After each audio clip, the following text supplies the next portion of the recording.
The Princess and the Pea.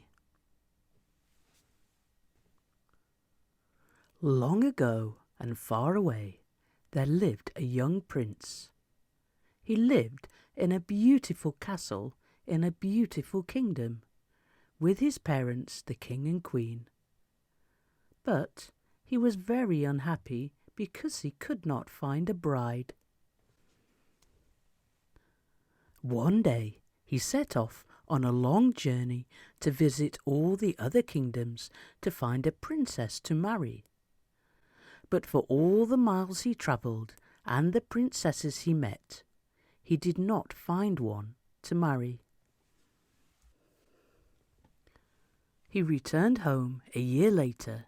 His parents eagerly awaited his news in the throne room.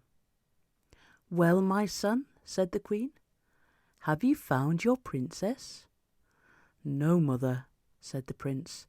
"I've met lots of princesses, but not a true princess." "They are rare," said the king. "Just wait and see," said the queen. "Everything will turn out right. You will find your true princess." "But when?" asked the prince. "I travelled so far, but with no luck." The prince returned to his favourite pastime, riding in the forest on his fine horse. But he still thought about his true princess.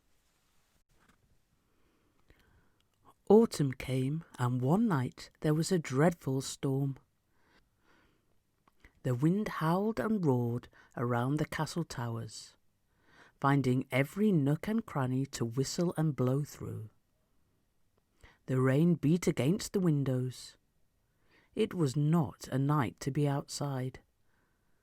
The king, queen, and prince were sitting by a roaring fire, warming their toes, when suddenly there was a loud knocking at the castle gate.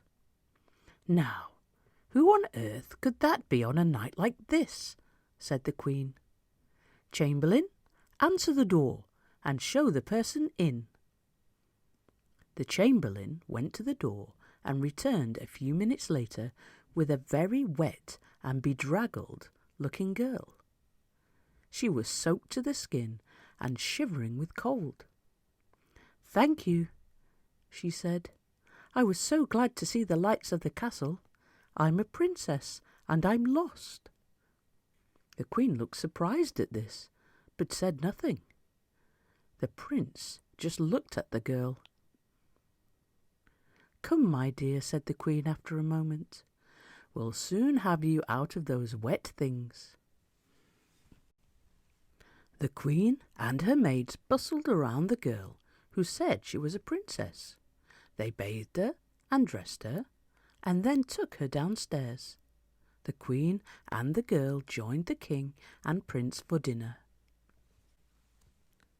The girl looked lovely and behaved beautifully at the table, and she was very shy when the prince spoke to her. "She certainly looks like a princess," thought the prince. "But is she a true princess?" As soon as the meal was over, the queen stood up. "I must go and prepare a bedroom for our guest," she said, leaving the table. The queen went straight to the kitchen and found the cook. "Fetch me a dried pea, please," she said. "Just one." "What a strange request," thought the cook, but she did as she was told. The queen then went to the girl's bedroom. "Remove the mattress, please," she told the chambermaid. The queen then put the one dried pea in the middle of the bed. "Now put the mattress back, and then fetch 19 more to go on top." Soon there were 20 mattresses on the bed. "Fetch 20 quilts, please," said the queen. These were piled on top of the mattresses. The queen then escorted the girl to her room and showed her where she was to sleep, on top of the great pile of quilts and mattresses. The girl had to climb a ladder to get up onto the bed. "Good night," said the Queen. "Sleep well." "Good night, Your Majesty," said the girl. "I'm sure I shall have a good night's sleep on all these soft mattresses." But the girl did not sleep at all well. She could not get comfortable.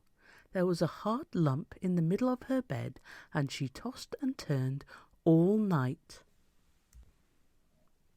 In the morning, when the maids came to wake her, she was so sore she could hardly move. "I hope you slept well," said the Queen, when the girl arrived at the table for breakfast. "I thought I would, Your Majesty," said the girl, "but I'm black and blue with bruises. There was something hard in that lovely soft bed, and I kept lying on it. I was awake all night. It was so uncomfortable." "My son," said the Queen, smiling, "here is your true princess. Come." Everyone went to the girl's room. "Remove all the quilts and mattresses," said the Queen. The girl and the prince looked on mystified as the mattresses and quilts were taken away. "There," said the Queen, picking up the pea. "That's what you felt in your bed. You must be a true princess, because only a true princess would feel a small dried pea through all those mattresses." The prince was delighted. He had already fallen in love with the girl, princess or not. A few days later, the prince and his true princess were married. And the pea? That was put on display in the castle museum.